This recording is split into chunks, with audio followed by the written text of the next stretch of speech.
मैं Ganesh Kanwar online classes में आपका हार्दिक स्वागत करती हूँ। BA BEd, BSc BEd second year paper समकालीन भारतीय शिक्षा के मूल तत्व के बारे में अपन अध्ययन करेंगे। उसकी फर्स्ट यूनिट थी समाज और शिक्षा के क्षेत्र में विविधता। इसका फर्स्ट टॉपिक था शिक्षा का अर्थ, शिक्षा की अवधारणा और प्रकृति। उसके बारे में अपन चर्चा कर चुके हैं। आज का टॉपिक है सामाजिक और सांस्कृतिक विविधता का अर्थ, उसकी अवधारणा और उसका शिक्षा के ऊपर क्या प्रभाव पड़ता है, उसके बारे में अपन चर्चा करें। तो सबसे पहले हम पढ़ेंगे सामाजिक विविधता के बारे में। सामाजिक विविधता क्या है, किसे कहते हैं, उसकी परिभाषा क्या है, इन सब के बारे में अपन चर्चा करते हैं। सामाजिक विविधता, हमारे देश में इतनी अधिक सामाजिक विविधताएं हैं कि भारतीय समाज का वर्णन सरल ढंग से नहीं कर सकते। कह रहा है कि जो हमारा देश है, उस देश के अंदर जो सामाजिक विविधताएं हैं, सामाजिक में जो भिन्नताएं हैं, वो कई प्रकार से है। और उस सामाजिक विविधता की वजह से हमारा जो भारतीय समाज है, उसका वर्णन हम सरल ढंग से नहीं कर सकते, सरल तरीके से नहीं कर सकते। क्यों नहीं कर सकते? क्योंकि सामाजिक विविधताएं बहुत ज़्यादा फैली हुई है, बहुत ज़्यादा प्रचलित हो रखी है। इसी कारण से हमारे भारत का जो समाज है, उसका वर्णन हम सरल तरीके से नहीं कर सकते हैं। वास्तव में भारतीय समाज ऐसा जटिल है कि जैसे जैसे उसकी व्याख्या करने की चेष्टा कर जाते हैं, हम और उलझते जाते हैं। कह रहा है कि जो भारत का समाज है, भारतीय जो समाज है, वो बहुत ही जटिल है, मजबूत है, कठोर है। कठोर होने की वजह से जैसे जैसे समाज के बारे में हम बातचीत करना चाहते हैं, समाज के बारे में व्याख्या करने की चेष्टा रखते हैं, इच्छा जागृत करते हैं, परंतु हम जो इच्छा जागृत करते हैं, उसी के अंदर हम उलझते जाते हैं। हमें क्या करना, कैसे करना, क्या नहीं करना, कुछ पता नहीं चलता। उसी के अंदर हमारा भंवरा घूमता रहता है, हम उसी के अंदर घूमते रहते हैं। सबसे पहले तो सर्वप्रथम एक यही सबसे बड़ा विवाद है, सबसे बड़ी कलह का विषय है, जो है कि हम एक भारतीय समाज की कल्पना भी कर सकते हैं या नहीं। कह रहे हैं कि जो हमारा भारत का समाज है, उसके बारे में भी हम सोच समझ सकते हैं या नहीं, उसके बारे में हम कल्पना कर सकते हैं या नहीं। ये भी सबसे बड़ा एक विवाद का विषय बना हुआ है। समाज एक ऐसा समूह है, कह रहे हैं कि समाज एक ऐसा समूह है जिसके अंदर जो संगठित है, जिनमें विभिन्न प्रकार की मान्यताएं, नियम, परंपराएं एवं आदर्श विद्वान है। कह रहे हैं कि जो समाज का एक समूह जो है, समाज के एक समूह को इस प्रकार से संगठित किया गया, इस प्रकार से माना गया है कि जिसके अंदर विविध प्रकार के अलग अलग प्रकार के मान्यताएं दी गई है, अलग अलग प्रकार के नियम कानून बने हुए हैं, उनकी परंपराएं और जो उनके आदर्श है, वो अलग अलग प्रकार से विद्यमान है। यदि हम गहराई में उतरकर देखें तो समाज की प्रगति का अध्ययन किया जाए तो इस व्याख्या में कई प्रकार की विविधताएं देखने को मिलेगी। कह रहा है कि अगर हम गहराई में उतरकर हम समाज के बारे में, समाज की प्रकृति के बारे में जानकारी प्राप्त करें, खोज खबर करें, तो ये उपयुक्त होगा, ये प्रतीत होगा कि हमारे समाज के अंदर कई प्रकार की विविधताएं देखने को मिलती है।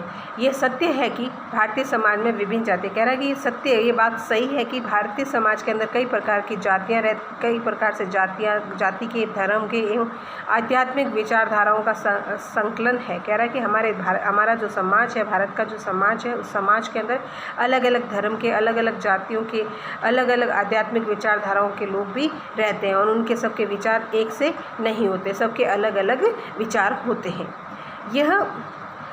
यह भी सत्य है कि समाज की एक अनोखी विशेषता विविधता प्रतीत होती। कह रहा है कि हमारा जो समाज है, उस समाज की एक अनोखी विशेषता है और वो विविधता में प्रतीत होती, विभिन्नताओं में अलग अलग प्रकार से वे प्रतीत होती है। सामाजिक विविधता की विशेषताएं। सामाजिक विविधता विभिन्न प्रजातियों, धर्मों, भाषाओं, जातियों, जनजातियों, संस्कारों, सामाजिक प्रथाओं, सांस्कृतिक विश्वासों, राजनीतिक दर्शन, विचारधाराओं एवं मान्यताओं आदि का संगम स्थान है। कह रहे हैं कि जो हमारे सामाजिक विविधताएं हैं, उसके अंदर अलग अलग प्रकार की प्रजातियां रहती है, अलग अलग धर्म के लोग रहते हैं, अलग अलग भाषाएं बोलने वाले रहते हैं, जातियां, जनजातियां, संस्कार, सामाजिक प्रथाएं, सांस्कृतिक विश्वास, राजनीतिक दर्शन, विचारधाराओं एवं मान्यता आदि का एक संगम है, एक जुड़ा हुआ समाज है, एक जुड़ा हुआ संगम स्थल है, एक जगह है। सभी आपस में मिलजुल कर रहते हैं, सभी एक दूसरे से जुड़े हुए हैं। तो इसीलिए सामाजिक विविधता को एक संगम का स्थान दिया गया है, एक जुड़ा हुआ स्थान दिया गया। क्यों? क्योंकि यहाँ पर अलग अलग प्रकार के लोग रहते हैं, अलग अलग जातियों के, अलग अलग धर्मों के, अलग अलग भाषाओं के, सभी मिलजुल कर एक साथ रहते हैं। इसीलिए उसको संगम स्थल नाम से जाना जाएगा, संगम स्थान के नाम से जाना जाता है। यहाँ पर अलग अलग प्रकार के तत्वों का एक सुंदर सा आकर्षण चित्र देखने को मिलता है, और इन्हीं विभिन्नताओं की वजह से जो हमारे भारत का समाज है उसकी जो सुंदरता है और ज़्यादा निखर जाती है, और भी ज़्यादा सुंदर दिखाई देने लगता है। इसी संदर्भ में सामाजिक विविधता की विशेषताओं का उल्लेख किया जा सकता है, और इसी के आधार पर जो सामाजिक विविधताओं की जो विशेषताएं हैं उसके बारे में हम जानकारी प्राप्त कर सकते हैं, और वह निम्न प्रकार से है। पहला पॉइंट है प्राचीनता। प्राचीनता भारतीय समाज विश्व के प्राचीनतम समाजों में से एक है। कह रहा है कि भारतीय समाज हमारे विश्व का सबसे पुराना समाजों में से एक है। जो भारत का समाज है वो विश्व के सबसे पुराने समाजों में से एक माना जाता है। इसका इतिहास 5000 वर्षों का है। जो इस भारतीय समाज का जो इतिहास है वो 5000 वर्षों पुराना है। उस समय के अन्य समाज रोम, बेबीलोनिया, मिस्र, यूनान आदि कहाँ लुप्त हो गए पता ही नहीं था। कह रहे हैं कि उस समय अन्य समाज के जो लोग थे वो पता नहीं कहाँ पर लुप्त हो गए, गुम हो गए। रोम में हुए, बेबीलोनिया में हुए, या मिस्र, यूनान आदि कहाँ हुए कुछ भी आइडिया नहीं है, कुछ पता नहीं है। उनके अवशेष ही बचे हैं, परंतु भारतीय समाज आज भी उन्नत स्थिति में है और इसका मूल आधार जीवित है। और कह रहे हैं कि जो पता नहीं कहाँ पर लुप्त हो गए, उनके सिर्फ अवशेष ही मिले, कुछ चिन्ह ही, कुछ उसके बारे में कुछ जानकारी ही प्राप्त हुई है। परंतु भारतीय समाज एक ऐसा समाज है वो आज भी उन्नति की स्थिति में है। इसका मूल आधार जीवित है। जो भारत समाज का जो मूल आधार है, महत्वपूर्ण जो आधार है, वो आज भी जीवित है। इसी की वजह से वह आज भी उन्नति के स्तर पर खड़ा है। नेक्स्ट है विविधता में एकता। विविधता में एकता कैसे? अलग अलग प्रकार की कई लोग रहते हैं, उनके अलग अलग प्रकार के कार्य होते हैं, भाषा बोलने का तरीका सब कुछ अलग होता है, तो उसमें एकता किस प्रकार से होती है? भारतीय समाज में विभिन्न प्रजाति, धर्म, जातियों, जनजातियों, भाषाओं, सांस्कृतिक विश्वासों, सामाजिक प्रथाओं, राजनीतिक दर्शन एवं विचारधाराओं का संगम स्थल है। कह रहा है कि जो भारतीय समाज है उसके अंदर अलग अलग प्रकार की जातियाँ रहती है, अलग अलग धर्मों के लोग रहते हैं, प्रजातियाँ रहती है, जनजातियाँ रहती है, भाषाओं के, सांस्कृतिक विश्वासों, सामाजिक प्रथाओं, राजनीतिक दर्शनों, विचारधाराओं का सब भी मिलजुल कर एक साथ रहते हैं, इसीलिए उसको संगम स्थल बताया गया है। भारतीय संविधान में 18 प्रमुख भाषाओं की मान्यता प्राप्त हुई। कितनी हुई है? भारत के समाज के अंदर केवल 18 भाषाओं की मान्यता मिली है, किंतु लगभग 1652 भाषाएं एवं बोलियाँ यहाँ बोली जाती। कह रहे हैं कि हमारे जो भारतीय जो संविधान है उसमें सिर्फ कितनी भाषाओं को, 18 भाषाओं को ही मान्यता मिली है, परंतु यहाँ पर 1652 भाषाएं और बोलियाँ यहाँ बोली जाती है। यहाँ के विभिन्न धर्मों में अलग अलग धर्मों के लोग रहते हैं। हिंदू धर्म, इस्लाम, ईसाई, सिख, जैन व अन्य कई अलग अलग धर्मों के लोग यहाँ रहते हैं। भारत में लगभग 3000 जातियाँ एवं विभिन्न जनजातियाँ हैं। भारत के अंदर जातियाँ कितनी? 3000 जातियाँ और जनजातियाँ, विभिन्न जनजातियाँ भी रहती है। भारतीय जनसंख्या विविध प्रजातियों का मिश्रण है। भारत की जो जनसंख्या है वो अलग अलग प्रजातियों का एक मिश्रण है, क्योंकि यहाँ पे अलग अलग जातियों के लोग आकर रहते हैं, इसीलिए उसको मिश्र प्रजातियों का स्थान बताया गया है। ये तथ्य विविधता को उजागर करते हैं, और यही तथ्य जो हमारे अंदर, हमारे देश के, हमारे समाज के अंदर जो विविधताएं हैं उस विविधता को उजागर करते हैं। इन विविधताओं के बीच एक मौलिक एकता है, और कह रहे हैं कि इन विविधताओं के अंदर अलग अलग प्रकार से जो विविधताएं हैं इनके अंदर एक मौलिक एकता भी है, और हम सब भारतीय। कह रहे हैं कि मौलिक एकता भी है और उसमें हम सब क्या है? भारतीय है। ये भावना भारतीय समाज में विविधता को एकता बनाए हुए है और इसी भावना की वजह से सबके मन में जो मौलिक एकता का विचार है, उस विचार की वजह से ही, सबकी भावनाओं की वजह से ही आज भारतीय समाज की विविधता में भी एकता बनाए हुए हैं। अगर अलग अलग प्रकार के लोग रहते हैं, उसके बावजूद भी हमारे समाज में एकता बनी हुई है। एकता को लेकर आज भी वह सफल है। नेक्स्ट पॉइंट है संयुक्त परिवार। भारतीय समाज की आधारभूत इकाई संयुक्त परिवार रहा है। कह रहा है कि जो हमारे भारत की समाज की जो आधारभूत एक इकाई माना है वो कौन रहा है? संयुक्त परिवार को। एक संयुक्त परिवार को ही एक समाज की इकाई माना गया है। यहाँ वह परिवार है जिनमें 2 से अधिक पीढ़ियाँ के लोग रहते हैं। संयुक्त परिवार किसे कहते हैं? संयुक्त परिवार वह होता है जहाँ एक पीढ़ी से नहीं, 1 से 2, 2 से 3 पीढ़ियाँ एक साथ मिलजुल कर एक ही घर में रहते हैं, तो उसी को संयुक्त परिवार कहा जाता है। जो एक घर में निवास करते हैं, एक रसोई में बना हुआ खाना खाते पीते हैं, जिनकी संपत्ति व पूजा संयुक्त होती है। कह रहे हैं संयुक्त परिवार वह है जिस घर में एक पीढ़ी से 2 पीढ़ी एक साथ एक ही घर के अंदर निवास करते हैं, एक ही रसोई में बना हुआ खाना खाते पीते हैं, और उनकी जो संपत्ति और पूजा है वो भी क्या है? संयुक्त होती है, एक ही जगह एक ही साथ होती है। पूजा भी एक ही जगह होती है और जो संपत्ति होती है वो भी एक ही घर का जो मुखिया होता है उसके पास ही सारा हिसाब होता है। और जो नातेदारी संबंधों में बंधे होते हैं, ऐसे परिवार में कर्ता का स्थान सर्वोपरि होता है। इनके आदेशों की पालना अनिवार्य होता है। जो भी नातेदारी संबंधों में बंधे हुए होते हैं उनके आदेशों की हमें पालना भी करनी चाहिए। नेक्स्ट पॉइंट है ग्रामीण समुदाय। अब ग्रामीण समुदाय यानी गाँव में जो समूह है, समाज का जो समूह है वो कैसे?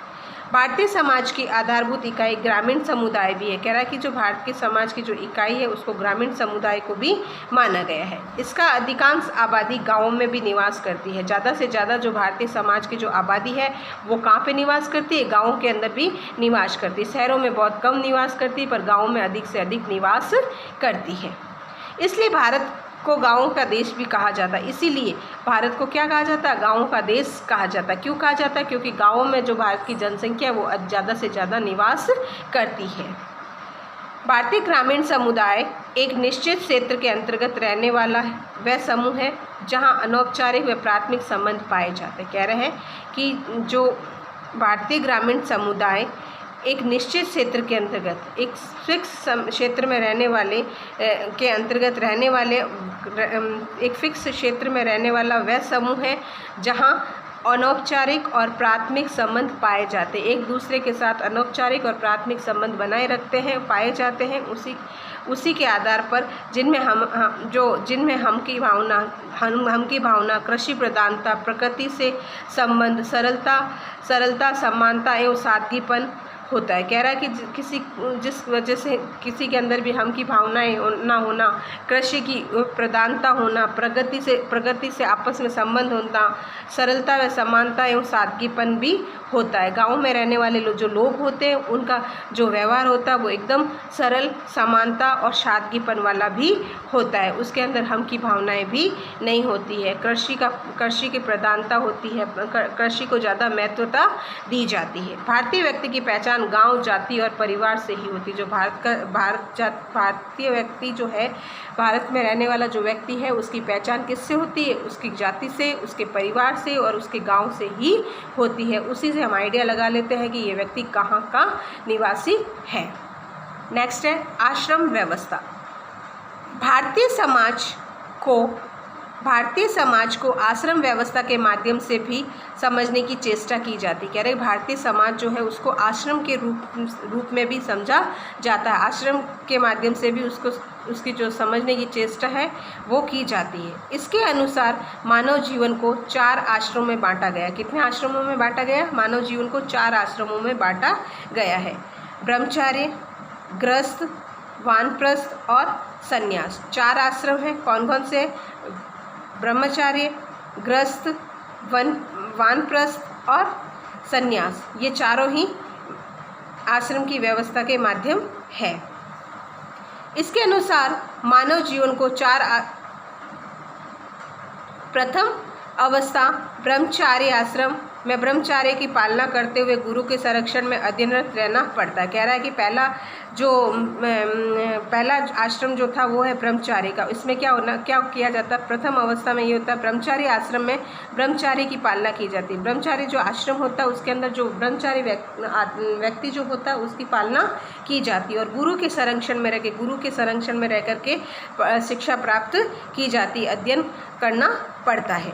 इसके बाद विवाह करके दूसरी अवस्था गृहस्थ आश्रम में व्यक्ति प्रवेश करता है। और उसके बाद प्रथम अवस्था तो थी ब्रह्मचार्य आश्रम, दूसरी अवस्था आ गई आपकी गृहस्थ आश्रम। तो उसमें ब्रह्मचार्य आश्रम के बाद ब्रह्मचार्य के बाद विवाह करके दूसरी अवस्था में गृहस्थ आश्रम में व्यक्ति प्रवेश करता है। जो दूसरी अवस्था होती है गृहस्थ आश्रम, उसके अंदर वो प्रवेश करता है, जिसमें व्यक्ति एक गृहस्थ जीवन के कर्तव्यों की पूर्ति करता है। क्या करता है? उसके अंदर उसके जो गृहस्थ जीवन के प्रति जो कर्तव्य होते हैं उनकी पालना करता है, उनकी पूर्ति करता है और अपने वंश चलाता है, अपना जो उसका जो वंश है उस वंश को चलाता है। फिर तीसरी अवस्था वानप्रस्थ आश्रम में व्यक्ति प्रवेश करता है। उसके बाद तीसरी अवस्था जो है वानप्रस्थ अवस्था, उस वानप्रस्थ आश्रम उसमें वह प्रवेश करता है, जहाँ व्यक्ति की उम्मीद की जाती है कि वह धीरे धीरे स्वयं को ग्रस्त जाल से बाहर करेगा और अपना अधिक समय धार्मिक पुस्तकों में पठन पाठन व मनन में लगाएगा। वानप्रस्थ आश्रम में व्यक्ति से ये उम्मीद की जाती है कि वह अपना जो ग्रस्त जीवन है उस ग्रस्त जीवन को धीरे धीरे छोड़ देगा। उसको छोड़ने के बाद अपना ध्यान जो है धार्मिक ज़्यादा से ज़्यादा समय अपना जो ध्यान है उसको वह अपने धार्मिक कार्यक्रमों की तरफ ध्यान बनाएगा और जो पुस्तकें हैं पठन पाठन है उनमें ज़्यादा से ज़्यादा अपना मन लगाने की कोशिश करेगा। अतः लास्ट चौथी अवस्था है संन्यास आश्रम में प्रवेश करता था। चौथी अवस्था जो है संन्यास आश्रम, और उस संन्यास आश्रम में व्यक्ति प्रवेश करता है जहाँ उसे संसार को त्याग करना होता है। संन्यास आश्रम में क्या होता है? संसार से हमें कोई लेना देना नहीं होता है, संसार को हमें त्यागना होता है।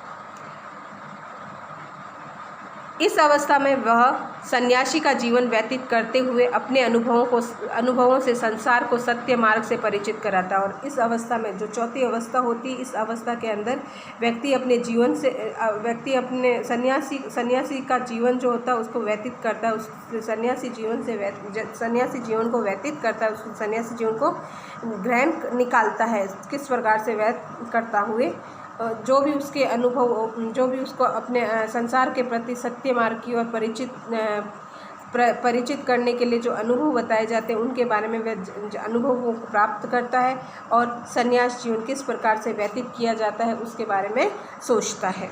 नेक्स्ट पॉइंट आ गया संस्कार। भारतीय समाज में अनेक तरह के संस्कारों से जुड़ा, जो भारत का समाज है वह कई अलग अलग प्रकार के संस्कारों से एक दूसरे से जुड़ा हुआ है।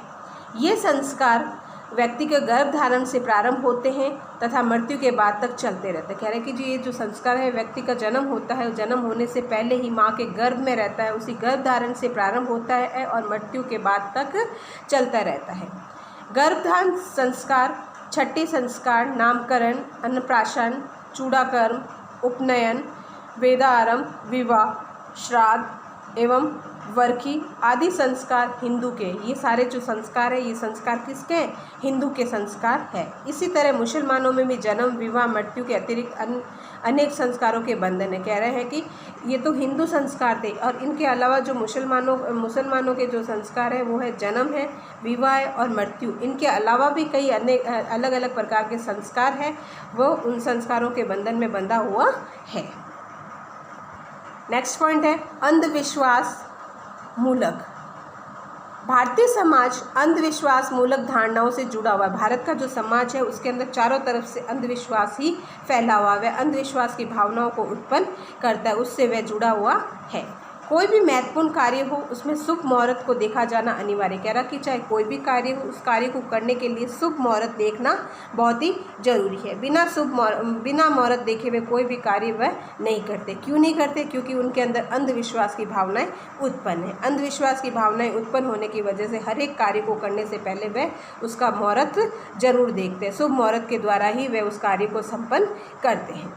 यात्रा के पहले दिन व दिशा पर विचार, विवाह व गृह प्रवेश आदि के लिए शुभ मुहूर्त को देखा जाना, सत्ता व सुविधा एवं प्रतियोगिता में सफलता आदि के लिए अंगूठी व रुद्राक्ष एवं ग्रहों आदि में विश्वास अंधविश्वास मूलक धारणाओं का प्रतीक है। कह रहा है कि चाहे कोई भी घर प्रवेश हो, चाहे विवाह हो, चाहे कोई भी शुभ कार्य जो होता है तो उसमें भी पहले शुभ मुहूर्त देखा जाता है। इसके अलावा कोई सत्ता, मतलब पिता की जो सत्ता होती, पिता का जो संपत्ति जो होती है उसको प्राप्त करने के लिए, प्रतियोगिता में सफल होने के लिए लोग रुद्राक्ष और अंगूठी को भी पहनते हैं। तो यह इन चीज़ों में वह विश्वास रखते हैं और इन्हीं विश्वासों के आधार पर अंधविश्वास का मूलक धारणाओं का प्रतीक है और ये अंधविश्वास की धारणाओं में धीरे धीरे ढलते जा रहे हैं। ये सब न केवल पूर्व के विश्वास है बल्कि आज के आधुनिक भारतीय समाज में भी देखे जाते। कह रहा है कि ये सिर्फ केवल पूर्व के में विश्वास है, नहीं, जरूरी नहीं कि पहले की बातों में ही विश्वास किया जाता, नहीं, आज के समय में, आधुनिक समय में भी भारतीय समाज में ये सब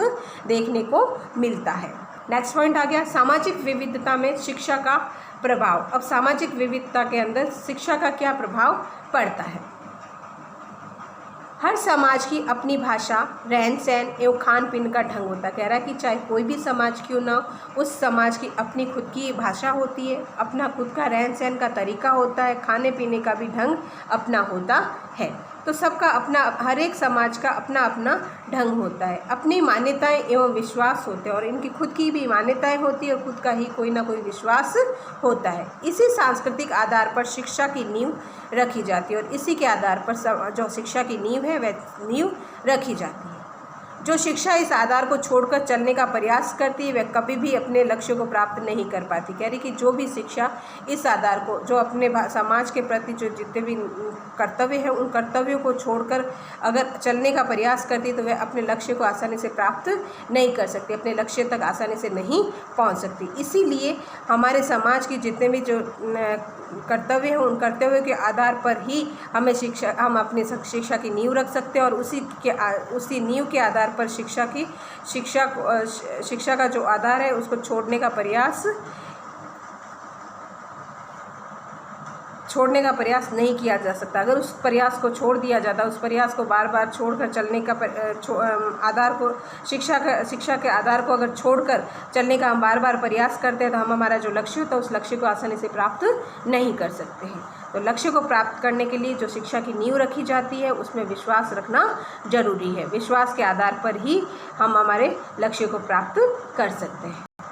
समाज का दूसरा अर्थ है समाज का अपनी सभ्यता एवं संस्कृति का पोषण करना। कह रहे हैं कि जो समाज की सभ्यता है और संस्कृति उसका भी पोषण करना, उसका समाज का शिक्षा का दूसरा अर्थ है।